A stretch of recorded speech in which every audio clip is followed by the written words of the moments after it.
Hi, I'm Reba Hervis, Artistic Director at Overshadowed Theatrical Productions. Welcome to this week's episode From the Wings with Rebecca Leland. We're back in the studio. But we're not in New York anymore. We're not. But we were this morning. We were this morning. Isn't that crazy? We got on the flight. We woke up at 5 a.m. So we're back, but we freshly back. Oh my goodness.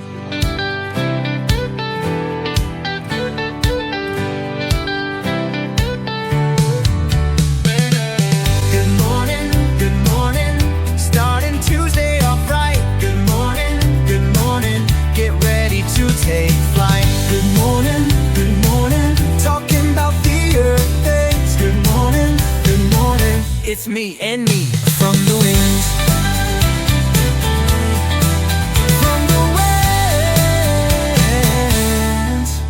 From the wings. You know, I think by now that I love Ken Davenport, and he has been a really solid inspiration for me in my theater life. When he started the development for this play, Joy, I already kind of knew the story because I know who Joy is. I knew that she had invented the miracle mop and the hangers and several different things. I mean, let's face it, in the 80s.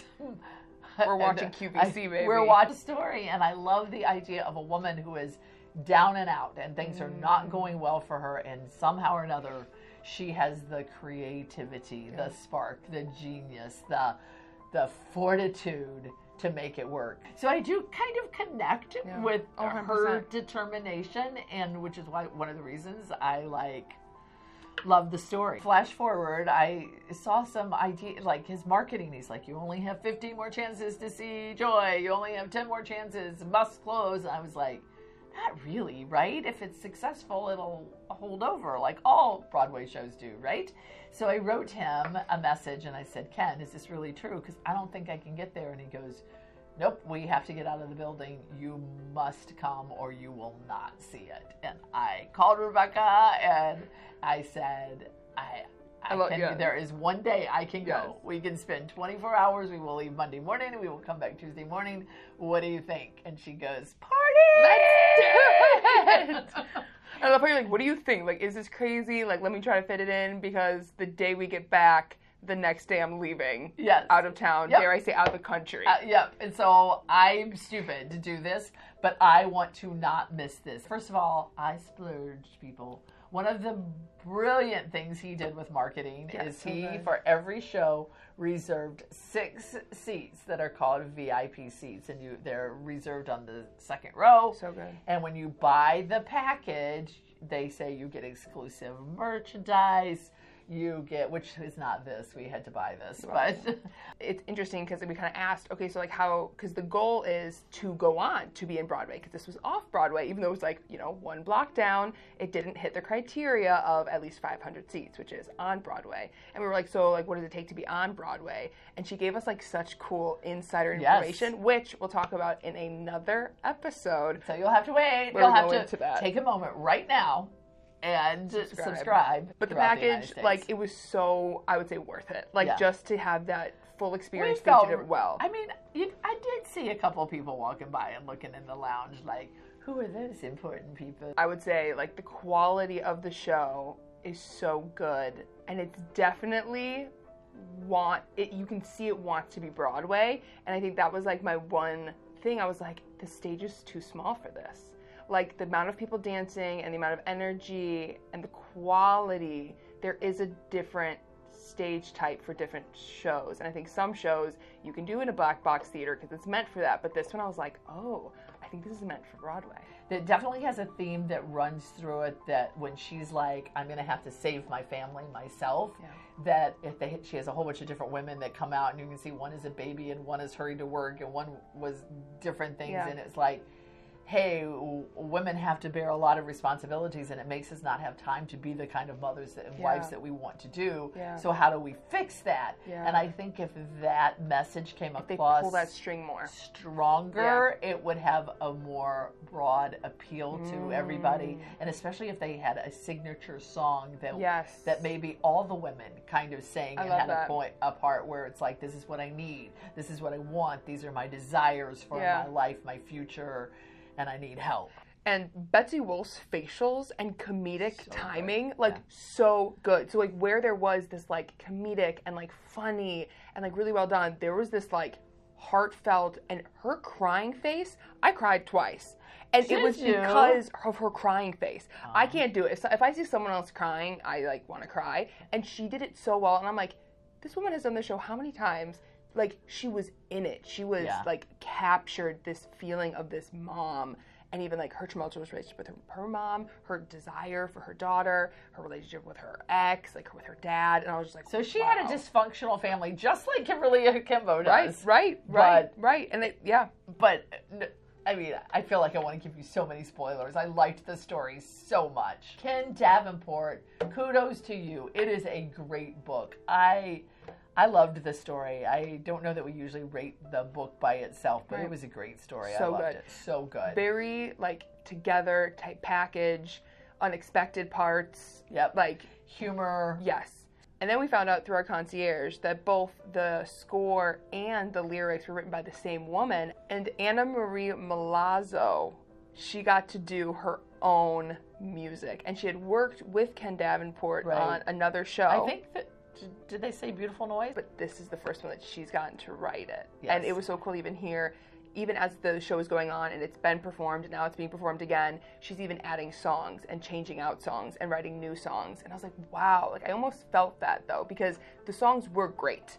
And I think it's interesting to hear the process to getting them to that place. I never thought that it wasn't just like, here, there, you know, those are all the things I made, done. But no, it's like a process. Yeah, and especially because it's considered off-Broadway right now, and since they have the desire to go to Broadway, then what do we have to do to make that happen so that when we make the bid, that happens, it's like right? perfect. Yes. What about actors, actresses? Fantastic, didn't you think? Yes. Like, I just, every bit of it, like, I felt the dad was icky. I felt the husband was a loser. I felt the mom not being, she doesn't go outside. She hasn't gone outside for like 2 years, which of course many of you know is actually a sickness. A sickness, that's the word I want. It's not really a disease, it's a sickness. Yeah.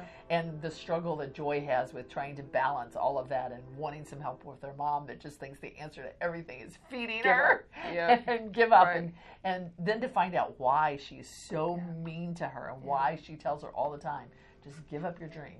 Give up your dream. I can't imagine having that kind of negativity in my life. There might need to be a song about that in the musical. Yes. You know? And that would be a song that the whole world could relate to. Yeah. Okay, Ken. Because it's not only going through hard do things, it. but the people Yes, who are feeding. exactly. And I think about that all the time. Like, my parents feed into me too well. Like, they're like, yeah, you can do it. Yeah, whatever you need, like, you can do it. You are so good at everything. I'm like, I wouldn't be half the woman I am today. So then watching that, being like, wow, can I imagine my parents were the opposite? If my mom and dad said, give up every single step of the way, and very earnestly. You're just going to open yourself up for disappointment. You need to stop. I think that's what made me so in awe. awe. You can't do it. You won't succeed. My word. Oh, my goodness. Like, how and much yet harder. She's still, yes. like, she's walking out the door thinking, I'm going to give up, because everybody just told me I had to give up. And then she's like, no, I'm not going to give up. And it just gives you goosebumps. Yes. But I'm sure there are 100%. people who don't feel that, who haven't had the parents who have backed them up every step of the way, or even had a parent say no to one of your dreams. Like, it's not like they have to be like the parents in this show, which are kind of really rough. It could be like one thing that you're like, oh, I really want to be an aspiring blank, and your parents are like, well, that doesn't really make money, so don't do it. And like, that's crushing alone. And even if they supported everything else you wanted to do, if it's one thing, I think people would really relate to this show. All right, so my parents aren't here anymore, so can I give you a thing? Yes. Don't hate my parents, people. Never. Because parents are people my too. parents, I love my parents. Amen. Desperately.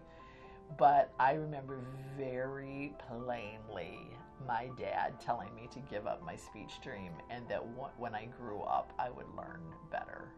Wow. I remember that very plainly. Before and he you never saw anything I directed or anything. Yeah, I didn't.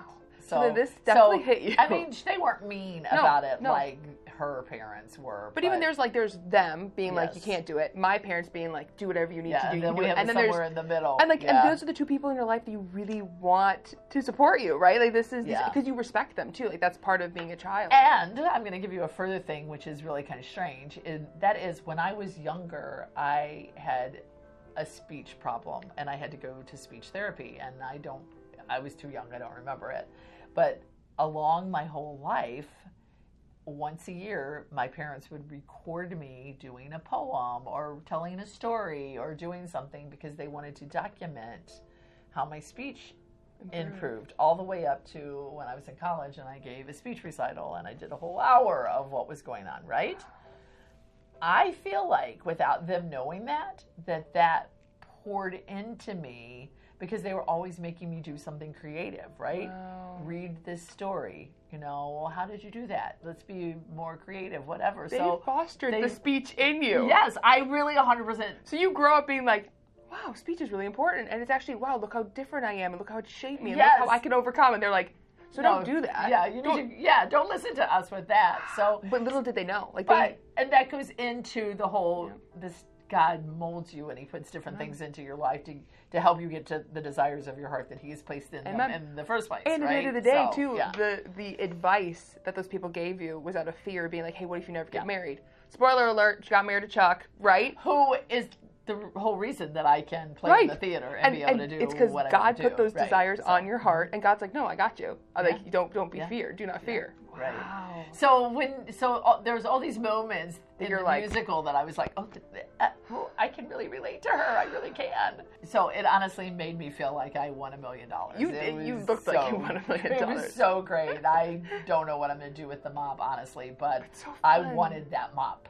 I really did. I watched a TikTok video about somebody else who got a mop and her journey of how she got it home on the airport. So and funny. She was watching it in the airport. She was like, how am I getting this mop through? And she's like, well, she got it through. And you just had to ask the attendant, like, where can I put my mop? And the guy in front of us goes, I've never seen someone bring a mop on a plane before. Yeah. I mean, see, and again, Ken is brilliant. Because PR. People are talking about the mop, and how do I explain it? I say, I went to see this musical every time. Joy. They had a snafu. Tell us about the snafu. So it was like, big scene, she had just got the mop, she, unveiled patented. So she's first using one. it at home. Yeah. And she's home doing it or at home. At home, yes. Because she spilled them on the ground, and then it pops off, and she goes, well, first one, like the first prototype, and we're laughing, and then she spins it, and something else happens. And she says something else funny, and then she goes, okay, I think we're going to hold the show. And we're still watching. We're like, we're still thinking, well, she actually didn't say hold the show.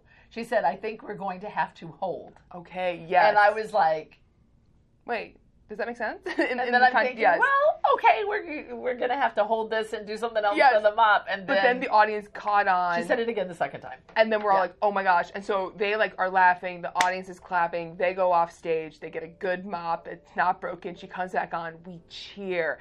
And she starts, and then she holds it in the position that she was supposed to start it again so the music could start. And we're just cheering. And then she starts it again. And it was so funny. And I think for a second I was like, are we going to get back into the show? Well, we did. Instantly. She is a force. My word. Betsy is so good. But when she held the show, she took the mop head off and tossed it to the person in front of us. And so at intermission, which is right after that song, the usher comes in and goes, I'm sorry, but I'm going to have that back. And so then Rebecca goes, are you going to have to give your mop back? And I'm like, I am not going to have to give my mop back. And then he goes, I'm going to need to take your mop back. And I was like, what kind of? What? But then he gave me a card and he said, you can just go and redeem your mop, which is so much better because they gave white ones out to everybody because that's how they first were made. White with red on the handle and everything. But we get to pick. So I actually get to pick between blue, green, purple. 3. Was that it? There were only 3 colors. And so, of course, the Slytherin on me, I picked green, and it is delightful. I love it so much. So good. Much. So I would say the whole experience added to the fun. Yes.